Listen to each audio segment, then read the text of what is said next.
दर्शकवृन्द नमस्कार।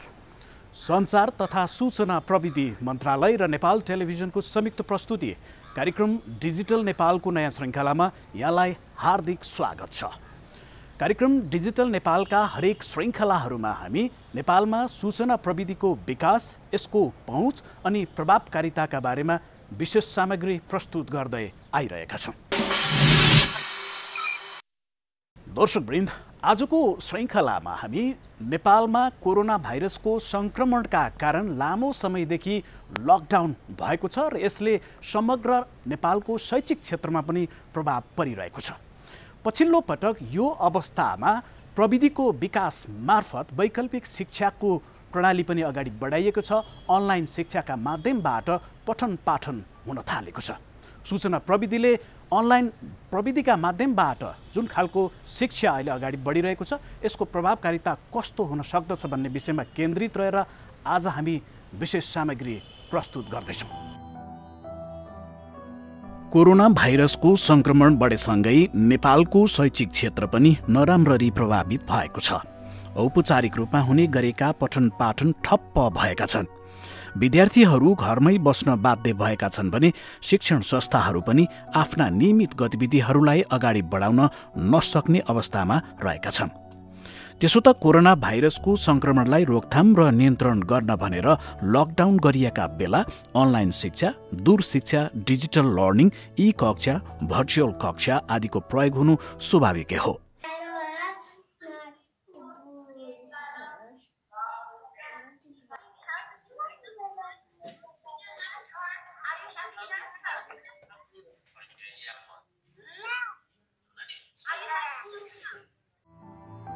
नेपालमा पनि औपचारिक शिक्षालाई सुचारू गर्नका निम्ति सूचना प्रविधिका माध्यमबाट शिक्षण सिकाइलाई अगाडि बढाउन थालिएको छ। यसको निम्ति शिक्षण सिकाइका विभिन्न माध्यमहरू प्रयोगमा आउन थालेका छन्। घरमै बसेर विद्यार्थीहरूले अनलाइन मार्फत शिक्षा प्राप्त गर्न सक्ने माध्यम भनेको नै अनलाइन शिक्षा हो। इन्टरनेटका माध्यमबाट विभिन्न सफ्टवेयर प्रयोग गरेर शिक्षक शिक्षिकाले एकैपटक धेरै विद्यार्थीहरूलाई सहभागी गराएर शिक्षण गरिने विधि नै अनलाइन प्रविधि हो।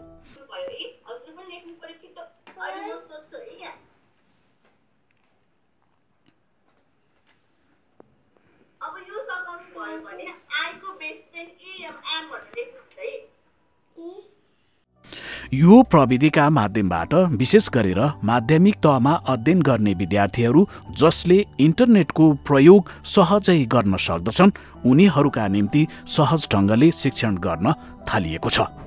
इन्टरनेटका माध्यमबाट विभिन्न एप्स प्रयोग गरी विद्यार्थीहरूले घरमै बसेर शिक्षक र आफ्ना साथीहरूसँग प्रत्यक्ष जोडिएर अध्ययन गर्न सक्ने भएका छन्। सूचना र प्रविधिको प्रयोग र पहुँच विस्तार भएसँगै घर घरमा इन्टरनेटको प्रयोग विस्तार हुन थालेको छ, जसले लकडाउनको अवस्थामा पनि आंशिक रूपमा शिक्षण सिकाइमा मद्दत पुर्याउँदै आएको छ। लामो समयसम्म भएको लकडाउन र कोरोना भाइरसको सङ्क्रमणको सन्तास अनिश्चित भएका बेला विद्यालयहरूले सञ्चालन गरेका अनलाइन कक्षाका बारेमा समेत विभिन्न तर्क वितर्क अनि बहसहरू हुन थालेका छन्। स्वाभाविक रूपमा मोबाइल फोनको नेटवर्क गुणस्तरका साथै इन्टरनेटको गति राम्रो हुन सकेन भने यसको प्रभावकारिता गुणस्तरहीन हुन सक्दछ। हुन त इन्टरनेट प्रयोगकर्ताहरूका निम्ति उच्च गुणस्तरको सेवा प्रदान गर्ने भनेर नेपाल टेलिकमले पनि आफ्नो क्षमता बढाएको बताएको छ। यद्यपि हाई स्पिड इन्टरनेट सेवा पुर्याउनका निम्ति नेपाल टेलिकमले सुचारू गरेको 4G सेवा कतिको प्रभावकारी रहेको छ त? हामी 4G को पनि नेटवर्क सँगसँगै विस्तार गरेका छ। त्यसको निम्ति चाहिने इन्फ्रास्ट्रक्चरहरू भयो, पावर सिस्टमहरू भयो, टावरहरू भयो, ट्रान्समिसन लिङ्कहरू भयो, त्यो चिजहरू पनि हामी सँगसँगै विस्तार गरेका छौँ। त्यसले गर्दाखेरि एउटा मात्रै कम्पोनेन्टले चाहिँ हुने होइन, धेरै कम्पोनेन्ट भएको हुनाले सबै पार्टमा प्यारलली चाहिँ काम भइरहेको छ। प्लस 4G बाहेक हामीले FTTH पनि देशैभरि सहरहरूबाट विस्तार गरिसकेका छौँ। धेरै गर्ने क्रममै छ र त्यसको पनि नेटवर्क बनाउने, नयाँ ग्राहक बनाउने। हामीले बिस्तारै जुन ADSL कपरमा बेस्ड ADSL थियो त्यसलाई चाहिँ फाइबरले रूपान्तरण गरिदिने प्लानमा छौँ। ग्राहकहरूलाई चाहिँ फाइबरमा माइग्रेट गरिदिने त्यो हिसाबले काम गरिरहेछ। त्यो पनि सँगसँगै हाम्रो काम बढिरहेको हुनाले यो आर्थिक वर्षमा हामी broadband connectivity, fixed broadband plus wireless broadband, mobile broadband भन्छौँ, त्यो कनेक्टिभिटीमा हाम्रो मुख्य फोकस हुन्छ। र यसको अर्थ के हो भने हामी नेपाल टेलिकमको व्यवसायलाई अगाडि बढाउनको साथसाथै नेपाल सरकारको जुन डिजिटल कनेक्टिभिटीको जुन अवधारणा छ, डिजिटल कनेक्टिभिटी मार्फत सोसियो इकोनोमिक ट्रान्सफर्मेसन गर्ने जुन लक्ष्य छ त्यसलाई सपोर्ट गर्ने हिसाबले नै हामीले सहरमा मात्रै नभइकन कुना काप्चा कन्दरा सबै ठाउँमा यो internet service, broadband internet service wireless plus फिक्स्डमा फाइबर त्यसलाई चाहिँ बढाउने भनेर हामी लागिरहेका छौँ। प्रविधिको विकास जसरी भएको छ यसको गुणस्तरीयता र प्रभावकारिता पनि उत्तिकै महत्त्वपूर्ण हुने गर्दछ। पछिल्लो समयमा इन्टरनेटको पहुँच विस्तारमा ठूलै विकास भएको छ। नेपाल दूरसञ्चार प्राधिकरणको तथ्याङ्क अनुसार फिक्स्ड तार जडित ब्रोडब्यान्ड कनेक्सन, फिक्स्ड तार रहित वायरलेस ब्रोडब्यान्ड कनेक्सन 0.67% तथा मोबाइल ब्रोडब्यान्ड प्रयोगकर्ता 55.30 गरी जम्मा 72.16% ब्रोडब्यान्ड इन्टरनेटको पहुँचमा रहेको छ। यसबाट इन्टरनेटको पहुँचमा उल्लेखनीय विस्तार भए तापनि यसलाई सही मानेमा उपयोग गर्न भने चुनौती पनि उत्तिकै विद्यमान रहेको छ। हामीले जुन सेवा प्रदायकलाई प्रदान गरेका थियौँ कम्पिटिटिभ बेसिसमा, उसले टाइमली काम गर्न सकेन। हामीले टेन्डर खोज्यौँ, रद्द गऱ्यौँ र अर्को सेवा प्रदायकलाई दियौँ। अर्को सेवा प्रदायकले स्टार्ट गर्दाखेरि निश्चय पनि ढिला भयो, त्यो कारण पनि छ। तर त्यो कारण मात्र होइन, अरू देशमा हेर्नुहुन्छ अथवा अरू सिस्टममा हेर्नुहुन्छ भने अब महानगरपालिका अथवा सडक सम्बन्धी निकायले तिम्रो तार डक्ट राख्ने ठाउँ यो है भनेर करिडोर बनाइदिया हुन्छ। बिजुली राख्ने यहाँ, ढल राख्ने यहाँ, टेलिफोन राख्ने यहाँ। हामी त खोतल्नुपर्छ सडक र फेरि टाल्नुपर्छ। यो परिस्थितिले गर्दाखेरि यसको इन्फ्रास्ट्रक्चर बनाउनलाई गाह्रो भएको छ। नत्र सडक बनाउँदाखेरि टेलिकमको इन्फ्रास्ट्रक्चरलाई यो ठाउँ स्पेस छुट्याइदिने हो भने सडक सँगसँगै जान्थ्यो नि त, एउटै टेन्डरमा जान्थ्यो नि, डबल इन्भेस्ट पनि हुँदैन थियो राज्यको।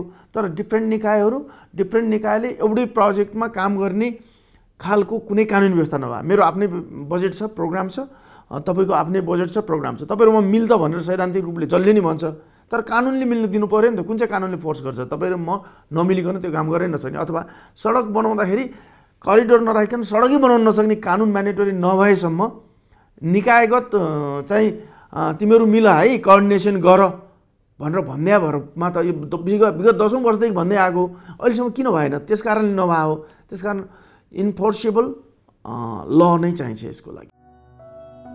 कम्प्युटर शिक्षालाई नेपाल सरकारले धेरै अगाडिदेखि उच्च प्राथमिकता दिए पनि देशभरका विभिन्न सरकारी विद्यालयहरूमा रहेका कम्प्युटर ल्याबबाट केही हदसम्म भए पनि उपलब्धि भएको छ।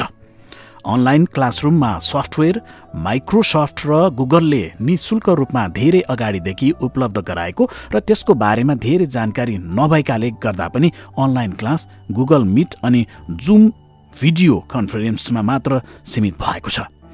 प्रविधिको प्रयोग त राम्रै स्वरूपमा बढ्न थालेको छ, तर यसलाई अझ व्यवस्थित रूपमा चलाउन भने सकिएको छैन। बन्दाबन्दी यता देशभित्रको परिस्थितिको निरन्तर विश्लेषण र अन्तर्राष्ट्रिय अभ्यास समेतलाई दृष्टिगत गर्दा नेपालको शिक्षा क्षेत्रमा विशेषतः विद्यालय तहमा हुन सक्ने सम्भावित क्षतिलाई न्यूनीकरण गर्नु अपरिहार्य छ। विद्यालय जाने उमेरका बालबालिका घरमै थुनेर बस्नुपर्दा उत्पन्न हुन जाने मनोवैज्ञानिक असरलाई समेत ध्यानमा राखेर विद्यालयहरूमा पठन पाठन नियमित नहुन्जेल वैकल्पिक तरिकाबाट घरमा बसेका बालबालिकालाई सिक्ने अवसर सिर्जना गर्न थालिएको छ। जस अनुसार नेपाल सरकार शिक्षा विज्ञान तथा प्रविधि मन्त्रालयले जेठ 18 गते वैकल्पिक प्रणालीबाट सिकाइ सहजीकरण निर्देशिका 2077 जारी गरी असार 1 गतेदेखि देशैभर वैकल्पिक प्रणालीबाट बालबालिकाका निम्ति सिकाइ अभियान प्रारम्भ भएको छ, जस अन्तर्गत रेडियो, टेलिभिजन र अनलाइनका माध्यमबाट विद्यालय शिक्षालाई अगाडि बढाइएको छ।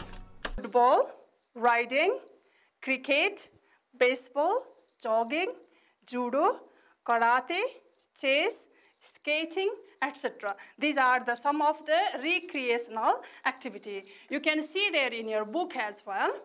we can talk about some activities with go plus ing, and for others we may use do. Now you have to group these activities under go or do. दर्शकवृन्द, मुलुक अहिले कोरोना संक्रमणबाट अगाडि बढिरहेको छ। यसको प्रभाव हरेक क्षेत्रमा जसरी परिरहेको छ, नेपालको शैक्षिक क्षेत्रमा पनि उत्तिकै परिरहेको छ। र पछिल्लो पटक शैक्षिक क्षेत्रमा प्रभाव परेसँगै वैकल्पिक सिकाइको प्रणाली पनि अगाडि बढिरहेको छ। यसै सन्दर्भमा हामीले शैक्षिक तथा मानव स्रोत विकास केन्द्रका महानिर्देशक डाक्टर तुलसी प्रसाद थपलियासँग तपाईहरूले यो शैक्षिक विकासलाई चाहिँ कसरी अगाडि बढाइराख्नु भएको छ, वैकल्पिक सिकाइलाई कसरी अगाडि बढाइराख्नु भएको छ भनेर विशेष संवाद गरेका थियौँ। अब हामी सोही संवाद प्रस्तुत गर्दछौँ। सूचना प्रविधिको प्रयोग गर्ने सन्दर्भमा हामीले विभिन्न पक्षहरूलाई ध्यान दिन्छौँ। जस्तै उदाहरणको रूपमा हामीले हेर्ने तत्कालको सन्दर्भमा भन्यो भने त कोभिड-19 पछिको प्रभावको सन्दर्भमा त सिकाइको निमित्त नै सूचना प्रविधिको प्रयोग कसरी गर्न सकिन्छ, त्यसलाई सबभन्दा बढी उपयोगी कसरी गर्न सकिन्छ, त्यो नै महत्त्वपूर्ण विषय भएको छ। त्यसको अतिरिक्त योजनाको सन्दर्भमा, व्यवस्थापनको सन्दर्भमा समेत सूचनाका प्रविधिहरू हाम्रो लागि महत्त्वपूर्ण छन्। किनभने देशभरिको शिक्षाको व्यवस्थापनको प्रणाली जुन छ, त्यो प्रणालीलाई चाहिँ व्यवस्थित गर्नको लागि समेत सूचना प्रविधि महत्त्वपूर्ण छ। अहिले तत्कालको निमित्त चाहिँ सिकाइको निमित्त नै हो। जस्तो अहिले अब हजुरले कुरा पनि सन्दर्भ उठाइहाल्नुभयो। जस्तो अहिले हामी कोभिड-19 को जुन एउटा अवस्थामा छौँ नि, यो बिचमा चाहिँ हाम्रो औपचारिक शिक्षाहरू चाहिँ एक हिसाबले चाहिँ हाम्रो सुचारू हुन सकिरहेको अवस्था छैन। यो अवस्थामा चाहिँ जस्तो अहिले हामीले यो सूचना प्रविधिका माध्यमबाट चाहिँ हामीले कसरी यो पठन पाठनहरूलाई चाहिँ अगाडि बढाउन सकिरहेछौँ अथवा गरिरहेछौँ? तत्काल अवस्थामा कस्तो भयो भने चैत्रको 11 गतेबाट लकडाउन सुरु भयो, बन्दाबन्दी सुरु भयो।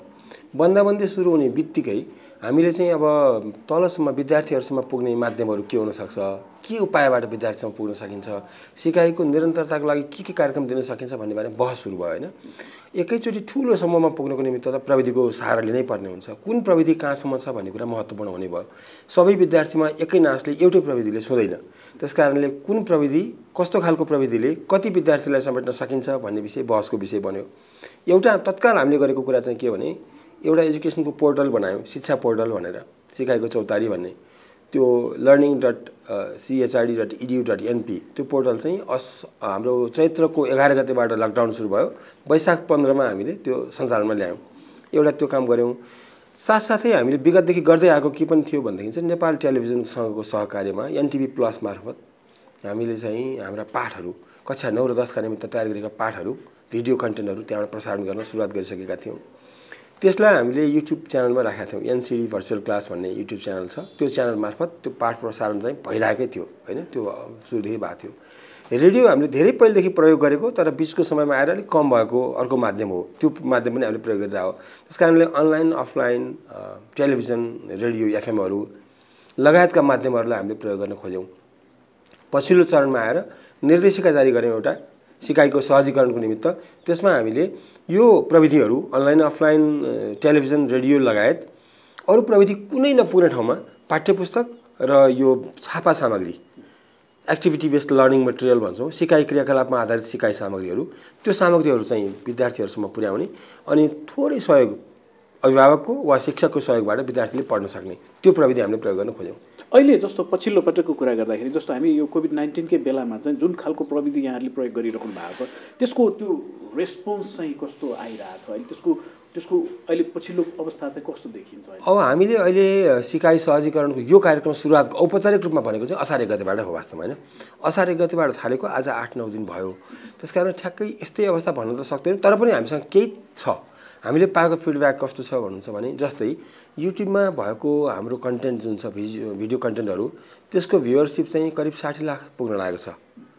विगतदेखिको हो, तत्कालको त होइन, तर पनि विभिन्न विषयको विभिन्न कक्षाको भिडियो कन्टेन्टमा भ्युअरसिप 60 लाख भनेको ठुलै सङ्ख्या हो। त्यो पुगेको छ, विस्तार भएको छ। अहिले लकडाउनपछि एकदमै त्यो भ्युअरहरू बढेको अवस्था छ। टेलिभिजनको भ्युअरहरू बढेको छ र यो क्रममा हामीले के गर्यौँ भन्दाखेरि विस्तार गऱ्यौँ। कतिजनाले हेर्दैछ टिभी हामीलाई भन्न गाह्रो छ, तर हामीले चाहिँ नेपाल टेलिभिजन प्रयोग गरेका छौँ। त्यस्तै हाम्रो केबल टिभी अपरेटरहरू मार्फत होइन, डिस होम लगायत विभिन्न केबल टिभी अपरेटरहरूको सहायता लिएका छौँ। नेट टिभी छ हामीसँग होइन। विभिन्न माध्यमबाट हामी पुगिरहेको छ। त्यस कारणले व्यापक छ। अहिले चाहिँ प्रविधिको पहुँच जुन प्रकारको छ त्यही प्रकारले आफूले सहभागी बन्न सक्ने गरी व्यापकता भएको कारणले हामीलाई के लाग्छ भने धेरैभन्दा धेरैले सहभागी हुन सक्ने वातावरण बनेको छ भन्ने हामीलाई लाग्छ। यसको चाहिँ कुनै त्यस्तो लिमिटेसन चाहिँ हुन्छ कि हुँदैन? यसको कुनै सीमितता चाहिँ देखिन्छ? छ, एकदमै सीमाहरू छ। सीमाहरू चाहिँ पहिलो सबैभन्दा ठुलो सीमा यसको लिमिटेसन कहाँ छ भन्दाखेरि चाहिँ प्रविधिको पहुँचमा छ हैन। जस्तो अनलाइनमा हुँदाखेरि सबैभन्दा ठुलो फाइदा के हुन्थ्यो भने एकैचोटि धेरैजनाले एउटै कन्टेन्ट पाउँथ्यो। एउटा राम्रो शिक्षकले यहाँ पढाइदियो भने देशभरिको विद्यार्थीले राम्रो एकजना शिक्षकले पढाएको पाठ सुन्न पाउने अवस्था थियो। त्यसको यसो सबल पक्ष थियो हैन। गाउँ गाउँमा विषयको शिक्षक नपुगेको, शिक्षकहरू योग्य शिक्षक नभएको, तालिम प्राप्त शिक्षक पुग्न नसकेको भन्ने समेत अवस्थामा राम्रो शिक्षकले यहाँबाट पढाउँदाखेरि देशभरिको विद्यार्थीले पढ्न पाउने भनेको त ठुलो लाभ हो नि यसको थियो।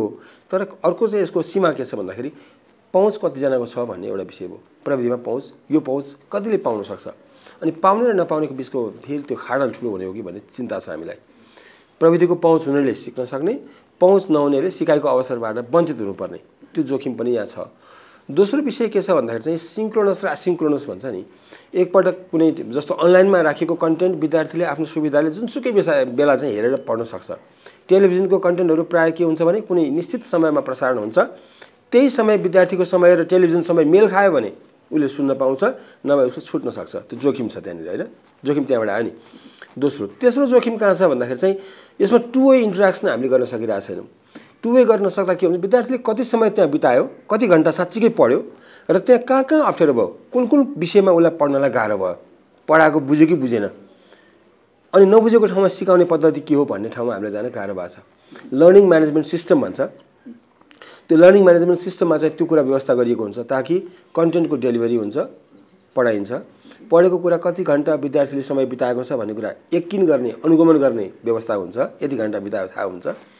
तेस्रो, कुनै विद्यार्थीलाई पढ्न गाह्रो भएको छ भने यो ठाउँमा गाह्रो भयो भने सोध्न पाउँछ र सहयोग गर्ने संयन्त्र हुन्छ। त्यसकारण यी विषयहरू ज्यादै महत्त्वपूर्ण छन्, हामी त्यहाँ जान जरुरी छ। यो सबै कुरा गर्नको लागि प्रविधिको पहुँच महत्त्वपूर्ण छ। यो अहिले जस्तो जुन खालको प्रयोग हामीले अहिले गरिराखेका छौँ नि, त्यो चाहिँ खास यो विशेषतः हाम्रो यो लकडाउन अथवा यो कोभिड-19लाई लक्षित मात्रै हो कि अथवा यो पछिसम्म पनि हामी जान सक्छौँ? अहिले हामीले तत्कालको निमित्त प्रयोग गरिएको हो यो होइन। तर यसको अर्थ के होइन भने लकडाउनको अवस्था शान्त भएपछि सकिएपछि यो सकिन्छ भन्ने चाहिँ मलाई लाग्दैन। त्यो बेलामा के हुनसक्छ भने यो कम्प्लिमेन्टारिटी भन्छ नि, परिपूरकको रूपमा यो रहन सक्छ। रेगुलर स्कुल सिस्टम चल्छ, नियमित विद्यालयको पठन पाठन भइ नै रहन्छ, त्यसलाई कम्प्लिमेन्ट गर्ने गरी यो सिस्टम चाहिँ अर्कोतिर बसिरहन सक्छ, पूरकको रूपमा रहन्छ। त्यसकारण एक अर्कालाई सहयोग गर्छ नियमित पठन पाठन। यसले अर्को फाइदा के गर्छ हेर्नुहोस् न, यो खालको प्रविधिको प्रयोगले जुन किसिमको पठन पाठन यहाँबाट भएको छ, शिक्षकले समेत सिक्न पाउने अवस्था रहन सक्छ कि कतिपय पाठहरू कसरी सिकाउने, म त यसरी सिकाउँथेँ, टेलिभिजनबाट अथवा यो अनलाइनमा यस्तो खालको पढाएको रहेछ, म पनि यो गर्न सक्छु, किन नसक्ने, म यसरी गर्छु अब भन्ने त्यो किसिमको चाहिँ सिकाइ शिक्षकमा हुनसक्छ। त्यस कारणले के हुन्छ भने यो खालको प्रविधिको प्रयोगले एकैचोटि विद्यार्थीलाई पनि फाइदा हुन्छ र शिक्षकले पनि लाभ लिन सक्ने सम्भावना रहन्छ। त्यसैले यो परिपूरक रूपमा रहन सक्छ। यसमा जस्तो यहाँको सल्लाह चाहिँ के छ, जस्तो अब यो जसरी हामीले यसलाई प्रयोग गरिरहेछौँ यसबाट बढीभन्दा बढी चाहिँ लाभ लिनको लागि जस्तो शिक्षकको कुरा जोडिराख्नु भएको छ, जस्तो अभिभावकको कुरा होला अथवा विद्यार्थी आफैको पनि कुरा होला, उहाँहरूले चाहिँ खास कसरी चाहिँ जानुपर्छ, उहाँहरूले के कुरामा ध्यान दियो भने यो अझ बढी प्रभावकारी हुन्छ भन्ने लाग्छ?